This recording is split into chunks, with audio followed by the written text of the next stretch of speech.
Calon bayi dibunuh sebelum waktu kelahirannya. Jasad menjelma menjadi tuyul. Ruh diburu untuk praktik ilmu hitam. Bagaimana kebenaran cerita bayi bajang? Benarkah pula roh bayi itu bisa dipekerjakan untuk mendatangkan kekayaan? Sebuah rumah kosong bekas praktik klinis aborsi menyisakan cerita seram dan tragis. Siapa sosok bertanduk yang berburu darah bayi?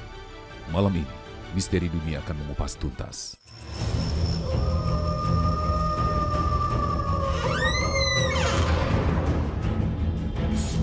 Cerita ini sungguh memilukan. Ini tentang nasib malang sejumlah bayi yang tak jadi mencicipi kehidupan. Mereka meninggal di usia dini dan sebagiannya menemui ajal dengan cara yang tragis. Dari sinilah berkembang mitos-mitos menyeramkan. Ini adalah bayi bajang. Bagi masyarakat suku Jawa, bayi bajang atau disebut dengan bayi ambar diyakini sebagai penjelamaan sosok korin dari bayi korban aborsi. Secara fisik, bayi bajang ini digambarkan hampir serupa dengan tuyul yang memiliki wajah yang tua, berkepala besar, serta tubuh layaknya janin. Kelahiran bayi bajang yang dipaksa melalui aborsi telah membuat ruhnya berkeliaran. Si bayi konon akan terus mencari ibu yang melahirkan dan bertanya kenapa ia tak dikehendaki dan digugurkan.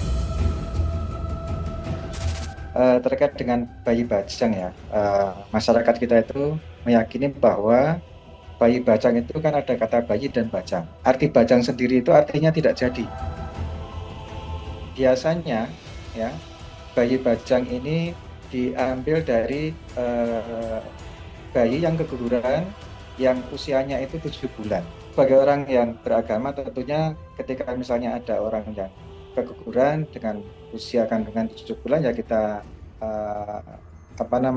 rumat saja ya, sebagaimana yang diajarkan di dalam agama ya, di kafani kemudian juga kita kuburkan begitu. Jadi kalau untuk penjelasan tentang bayi bajang ataupun bayi ambar itu sebenarnya tidak ada hubungan dengan tuyul. Karena bayi bajang ataupun bayi ambar sendiri itu adalah bayi yang memang tidak sengaja keguguran ataupun meninggal dalam kandungan. Nah, itu biasanya tidak mempunyai energi negatif, bahkan banyak orang yang mempercayai bahwa bayi ambar sendiri akan menjadi bayi suci dan itu akan menjadi penyelamat untuk kedua orang tuanya. Sedangkan tuyul itu adalah bayi yang sengaja dikeluarkan dari kandungan ataupun dari rahim ibunya dengan maksud untuk menggugurkan secara sengaja, dan itu digunakan sebagai media ilmu hitam untuk pesugihan ataupun kekayaan.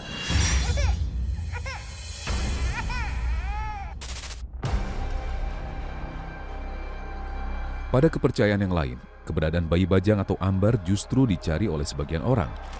Walaupun tak terlihat mata, mereka mengadopsi dan merawat laksana manusia utuh. Membuat kelambu kecil dalam pangkeng sebagai tempat tidurnya. Pakaian, sepatu, serta keperluan disiapkan dalam bentuk mini. Perlakuan ini konon bisa mendatangkan keberkahan dan kekayaan. Benarkah demikian? Ya, itu saya kira kepercayaan yang ada di masyarakat ya. Mereka punya kepercayaan kalau dia merawat bayi yang mungkin apakah keguguran atau mungkin aborsi yang usia 7 bulan itu dia rawat, mungkin dia seperti yang saya sampaikan tadi pada hari-hari tertentu diberi sesajian akan mendapatkan sesuatu yang bermanfaat bagi dia. Nah, itu memang ada sebagian masyarakat yang menganggap seperti itu. Bayi bajang yang diadopsi sesungguhnya tak lain sebagai rangkaian dari proses praktik pesugihan. Pesugihan dengan mengumpankan bayi bajang sebagai tumbal sangat terkenal di kalangan pengikut ilmu hitam. Adapun bayi bajang yang dijadikan tumbal adalah yang berusia 7 bulan semenjak sang bayi diaborsi. Medium pesugihan adalah roh bayi, sedangkan janinnya berganti wujud menjadi korin. Lantas, benarkah ruh bayi bajang dapat dijadikan praktik ilmu hitam? Memang ada sebagian masyarakat yang memanfaatkan bayi bajang atau bayi ambar ini untuk tujuan-tujuan tertentu, seperti misalnya ya untuk pesugihan dan juga tujuan-tujuan yang lain.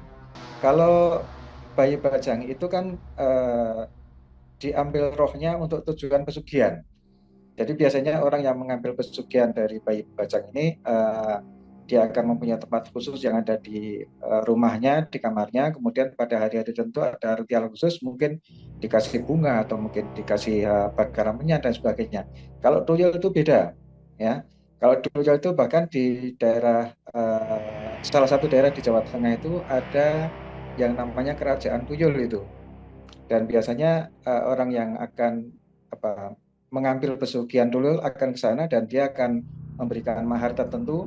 Nah, ketika tuyul ini sudah menjadi miliknya, maka dia akan beroperasi, akan mengambil uang sesuai dengan maharnya itu. Kalau yang misalnya mahar mahal, ya dia akan mengambil uang yang banyak.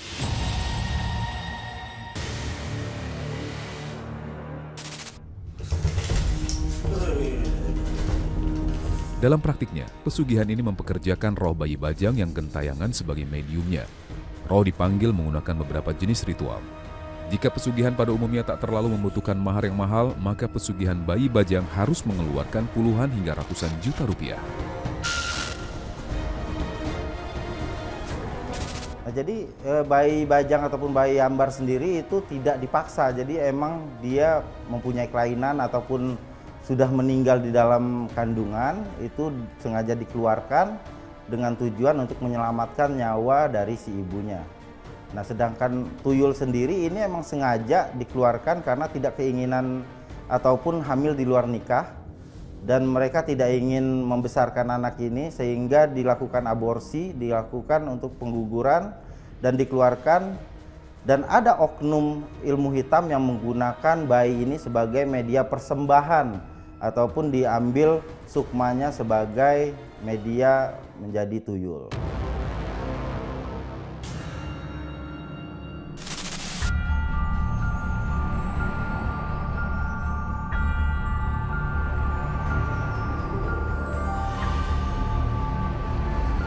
Nah, biasa sendiri kalau untuk ritual dari janin bayi yang sengaja diaborsi ataupun sengaja dikeluarkan, itu dilakukanlah di satu rumah, memang disediakan satu kamar khusus untuk pemujaannya, dan itu akan dilakukan ritual yang memang cukup rumit juga bisa dibilang oleh oknum tersebut, dan dikasih sesaji-sesaji dan ritual yang memang lumayan kuat energinya. Beratnya syarat dan mahalnya biaya menjadikan pesugihan bayi bajang memiliki risiko besar pula bagi pelakunya. Hal paling mengerikan tentu saja mengancam nyawa. Apabila pelakunya adalah pasangan suami istri, maka sang istri akan sulit mendapatkan anak, dan bahkan kebanyakan sering mengalami keguguran tanpa sebab. Sedangkan bagi yang sudah berusia tua, kemungkinan mendapatkan cucu susah terkabul.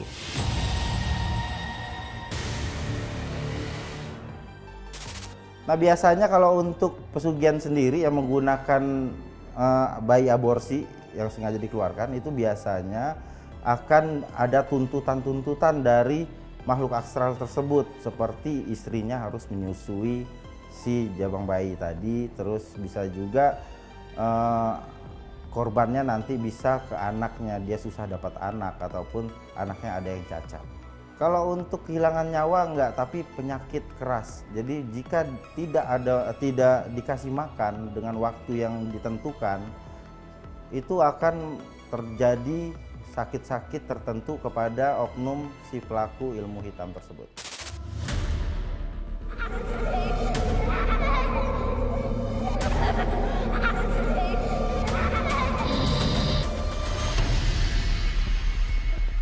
Ketika korin bayi bajang banyak diburu untuk tujuan tertentu karena dianggap membawa keberuntungan, di negeri Gajah Putih kepercayaan memelihara anak malaikat melalui wujud boneka pun jadi buruan. Boneka dengan tampilan layaknya anak bayi lucu dan menggemaskan ini diyakini masyarakat Thailand juga bisa membawa keberuntungan dan kesuksesan. Melalui ritual tertentu, boneka yang disebut dengan Luktep ini pun dapat dihuni oleh arwah suci anak-anak yang sudah meninggal.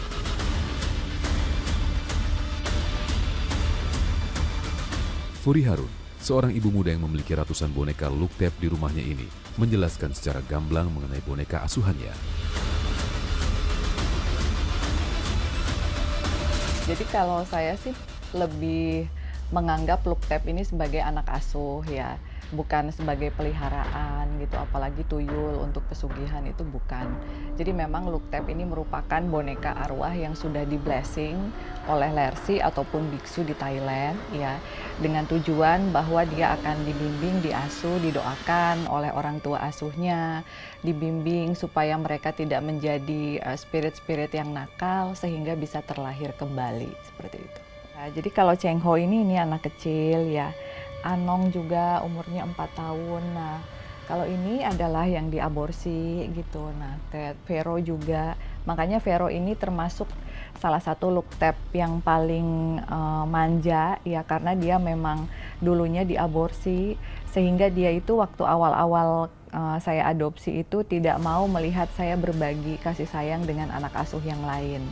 Jadi itu butuh proses selama kurang lebih 9 bulan ya sampai dengan 1 tahun untuk dia bisa akhirnya main sama teman-teman yang lain dan nggak banyak protes gitu. Mitosnya, arwah-arwah yang mendiami boneka Luktep itu merupakan bayi hasil aborsi atau bayi bajang yang sengaja dibuang oleh orang tuanya karena tidak diinginkan kehadirannya. Benarkah demikian? Jadi kalau Luktep ini sendiri setelah kita melakukan proses pengenalan dan observasi itu macam-macam. Ada yang isinya memang bayi bajang, yaitu bayi yang meninggal di kandungan di saat usia kandungannya 7 bulan.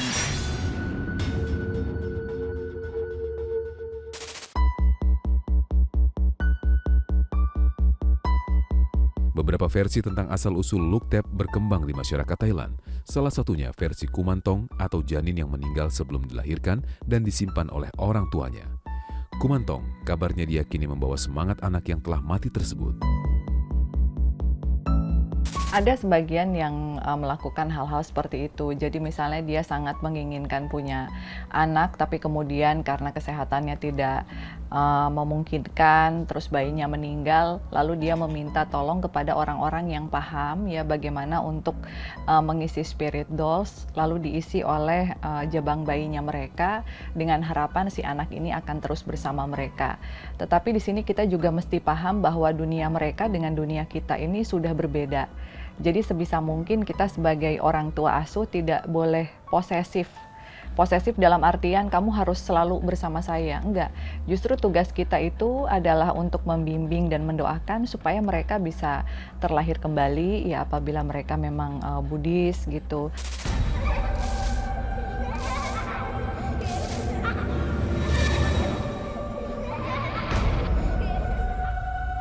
Mereka yang mengadopsi Luktep layaknya seperti orang tua angkat, diperlakukan seperti anak bayi pada umumnya, diberi makan, diganti pakaian, hingga diajak jalan-jalan.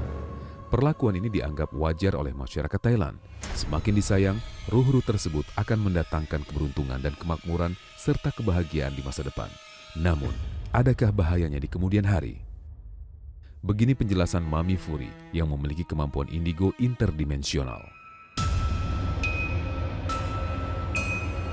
Sebenarnya kalau yang mereka butuhkan itu adalah doa. Karena mereka bisa melakukan protes apabila kitanya terlalu cuek dan nggak mendoakan. Dalam artian pada saat mereka di blessing, kita sebagai orang tua asuh itu sudah berjanji akan mendoakan mereka supaya mereka bisa kembali ke Tuhan. Jadi di saat kita lupa mendoakan, kita terlalu sibuk, pasti merekanya akan melakukan protes gitu. Protesnya mungkin ada beberapa barang yang bunyi seperti jatuh atau suasana di rumah jadi lebih panas kayak gitu. Dan masalah apakah dia akan membawa keberuntungan atau tidak itu tergantung dari orang tua asuhnya sendiri.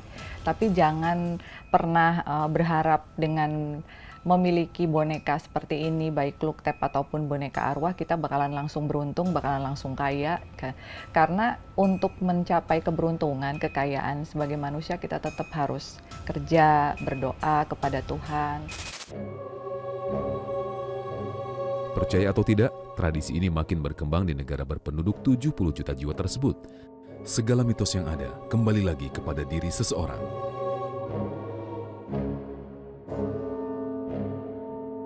Untuk teman semuanya ya, kalau misalnya kita memiliki Lukhtep atau boneka arwah, jangan pernah menganggap mereka ini sebagai Tuhan, sebagai sesembahan atau sebagai makhluk yang bisa membawa keberuntungan dan kekayaan. Bukan, karena mereka ini bukan pesugihan. Jadi kalau rezeki mah tetap datangnya dari Tuhan, bukan dari Lukhtep. Tidak hanya sang bayi, rumah bekas klinik aborsi juga diburu karena memiliki energi gaib kuat. Di tempat ini pula praktik pengambilan paksa roh bayi dilaksanakan. Wajar saja kalau dihuni sosok-sosok menakutkan. Cerita lengkapnya sesaat lagi, jangan kemana-mana.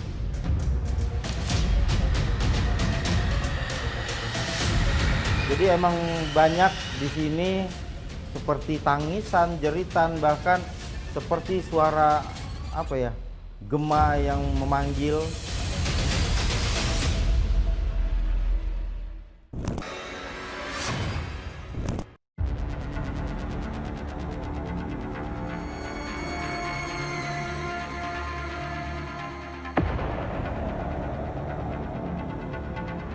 Deret rumah dan bangunan di salah satu ruas jalan di daerah Jakarta Pusat ini adalah saksi bisu hilangnya nyawa anak manusia sebelum sempat melihat dunia. Di sini calon bayi-bayi malang itu direnggut kehidupannya, dibunuh secara sadis melalui praktik aborsi.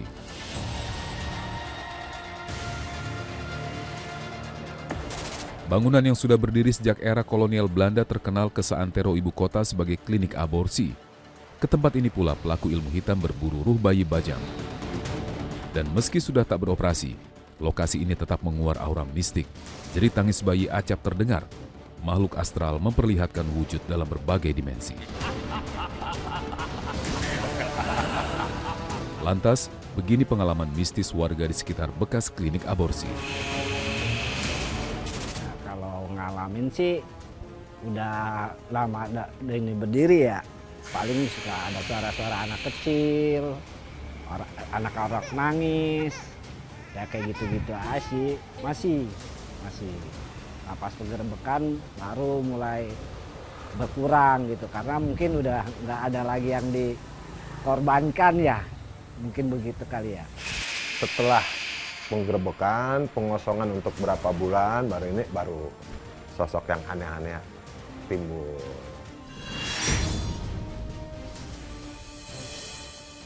Setelah kosong itu mistisnya banyak anak-anak aja, anak-anak kecil sama wanita-wanita yang merasa dia yang tidak mampu, minta tolong dong saya nih seorang nggak mampu, bagaimana caranya supaya janin ini bisa diaborsi.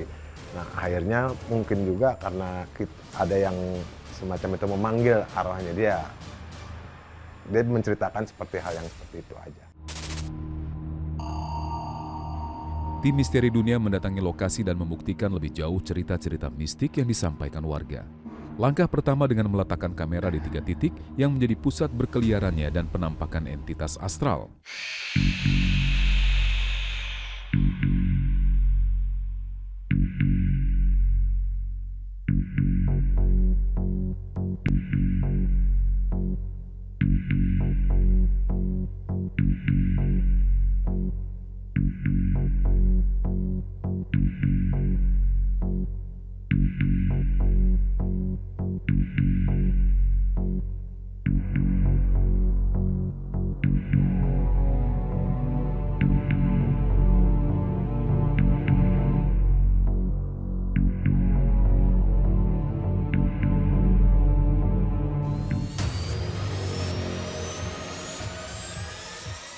Saya pernah mengalami seperti itu, cuman ada yang nanya seperti itu, saya nggak kasih. Saya pikir apa, nanti kan takutnya dominannya kalau seandainya memangnya dia mau menjalankan seperti itu, jadi dampaknya jelek buat masyarakat, syirik jadi nanti timbulnya.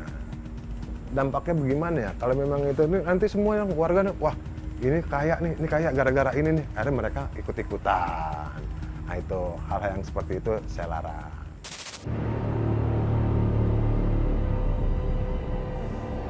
Untuk melihat, berinteraksi serta menggambarkan kehidupan gaib penghuni lokasi secara lebih nyata, Misteri Dunia mengajak penggiat spiritual Ki Geni bersama Galuh sang pelukis hantu.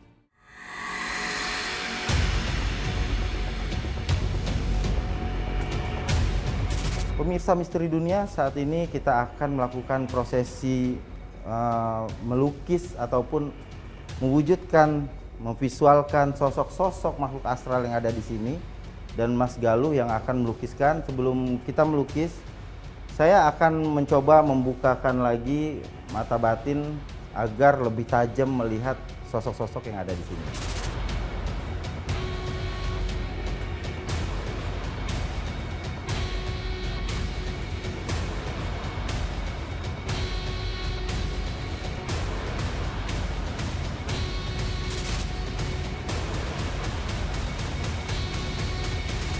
Nggak cabut taruh di bangku. Oh gitu, oke.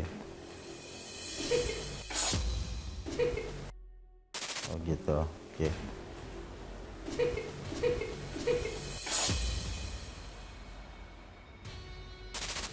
Ini apa yang ada sosok perempuan itu yang apa, dia perutnya apa, ada perutnya robek gitu ya, dia berdarah-darah, bisa dibilang kayak sundel bolong gitu deh. Tapi depan. Iya, ini sosoknya ada di depan gitu.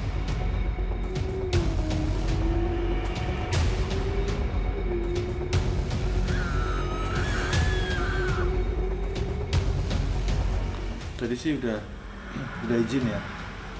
Ini sebenarnya minta tolong itu malahan sosok ini tuh dia ngerasa sedih banget karena waktu kondisi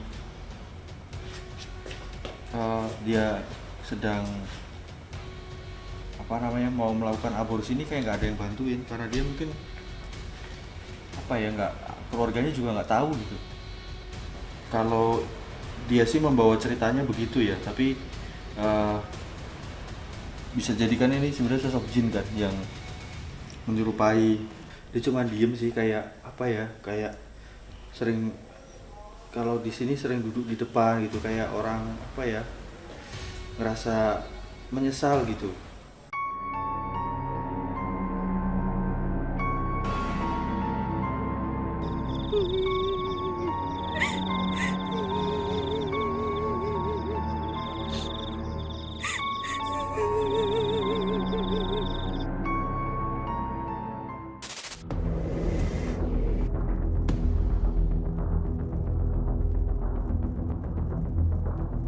Dalam penerawangan gaib, Ki Geni melihat satu sosok bertanduk menjadi penguasa di tempat ini. Ia mengincar dan mencari sisa dari energi bayi-bayi yang janinnya digugurkan.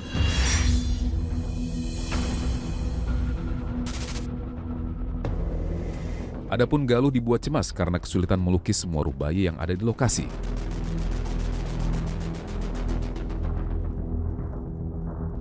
Dari pandangan batinnya, seribuan bayi mencoba memperlihatkan diri di hadapan kanvasnya.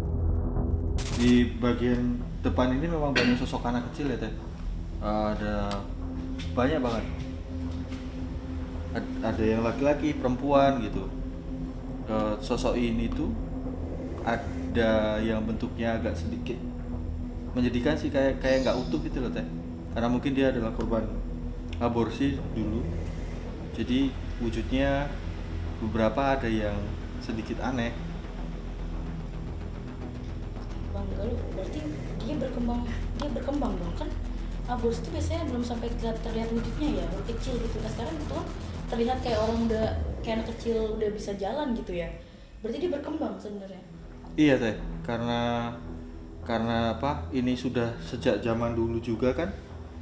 Terus si janin ini sekarang sudah tumbuh jadi apa? Seperti kayak anak-anak kecil yang apa namanya, mungkin umur sekitar 5-6 tahun gitu kebanyakan di sini.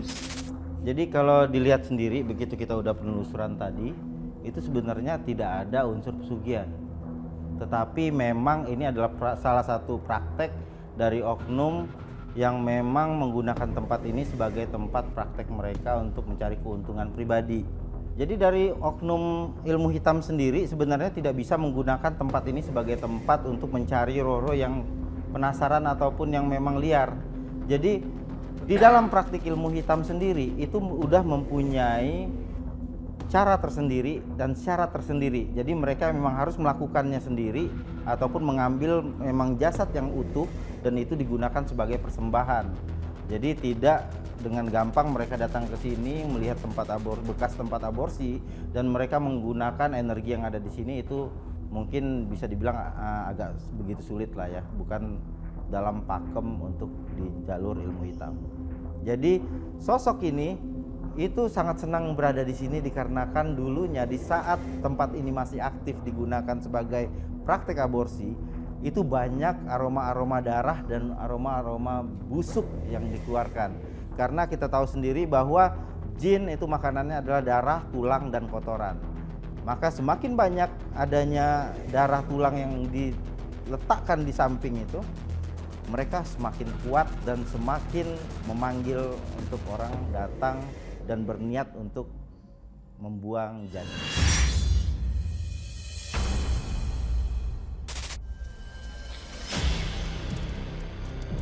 Suasana semakin gelap, hawa dingin menusuk tulang. Selintas tercium bau anyir darah.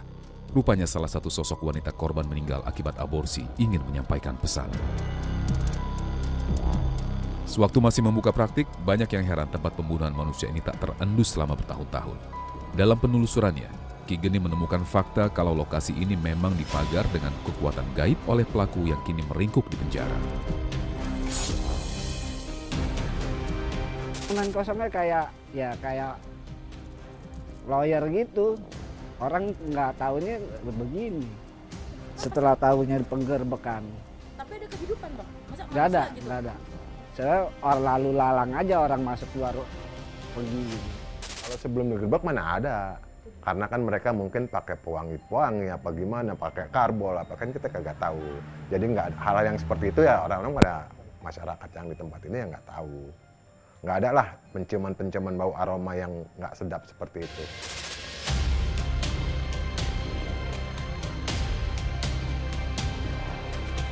Nah, jadi begitu saya flashback lagi, baru masuk tadi, sempat flashback ke arah belakang saat tempat ini masih aktif ataupun masih digunakan. Nah, di situ terlihat di depan itu seperti ada proteksi, ada orang yang menanam sebuah perisai agar ini dijauhkan dari bala, mara bahaya, dan juga tidak terlihat oleh orang-orang banyak. Jadi kalau orang biasa nggak tahu tempat ini bakal lewat aja. Dan ada juga mereka meletakkan sebuah kamuflase bahwa ini bukan tempat praktek aborsi. Jadi emang banyak di sini seperti tangisan, jeritan, bahkan seperti suara gema yang memanggil orang-orang untuk melakukan kegiatan-kegiatan negatif di tempat ini. Jadi lebih kuat penyampaian karena di sini banyak sosok anak kecil, dan pesan yang ingin disampaikan anak kecil ini lebih ke arah tutup tempat ini dan hancurkan agar tidak ada korban-korban selanjutnya. Karena dari dua makhluk ini itu selalu mengundang niat besar oknum-oknum tertentu untuk membuka lagi tempat ini menjadi tempat praktek. Terima kasih pemirsa Misteri Dunia telah mengikuti penelusuran kami di salah satu bangunan terbengkalai bekas aborsi di daerah Jakarta. Jangan lupa saksikan terus Misteri Dunia dan ikutin terus penelusuran kami berikutnya.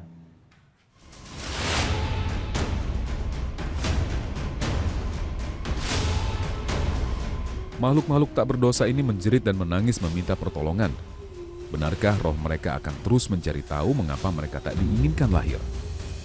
Jawabannya sebentar lagi, tetap di Trans 7.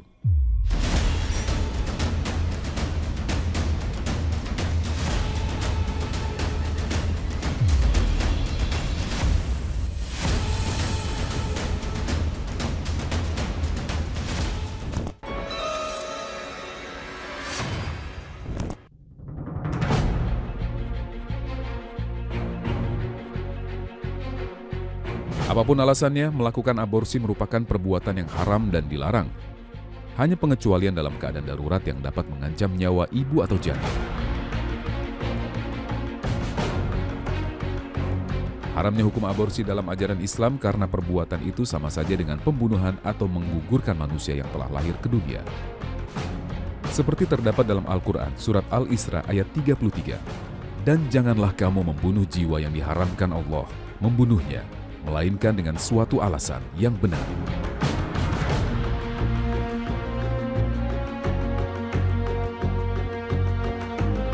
Adapun kepercayaan yang menyebut roh bayi hasil aborsi yang terkenal dengan sebutan bayi bajang atau ambar akan terus berkeliaran mencari jawaban, dan jasad bersalin rupa menjadi jin yang dijadikan medium pesugihan, biarlah tetap menjadi mitos. Seberapa benar? Wallahu a'lam bishawab.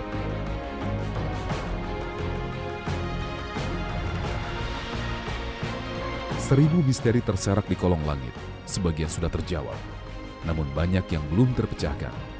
Misteri dunia akan terus menyingkapnya. Sampai berjumpa di episode selanjutnya.